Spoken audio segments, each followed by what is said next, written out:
السلام عليكم ورحمة الله وبركاته. شلون أنشأ حساب جيميل من الكمبيوتر؟ فأخليكم هذا الرابط التعليق المثبت وادخلوا عليه.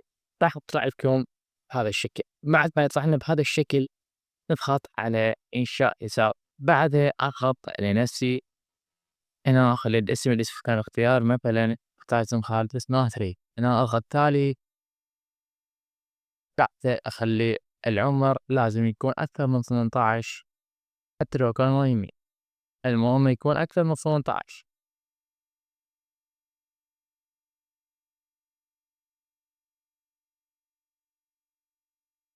أنا أعطي تالي. بعدها يطلع لنا هذا الخيار. هذا الخيار يقول لك خلي كلمة السر. هنا خلي كلمة السر تكون صعبة. شلون صعبة؟ يعني إذا عندك، يعني ما عندك سكرابات، هتقدر تخلي مثلا رقمك مثلا أو رقم واحد من أهلك، وتخلي يعني تخلي أرقام إنجليزي رقمين وراح يضع على موت وتاخذ له سكرين. بعد ما خلينا كلمة السر أضغط تالي.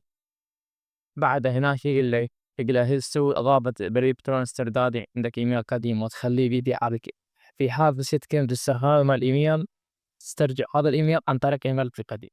ضغط أنطي التالي. وآخر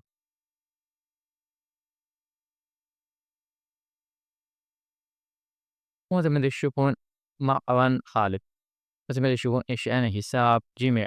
وهنا أنا وصلنا للفيديو. لا تنسون تشتركوا بالقناة وتخلوا اللايك.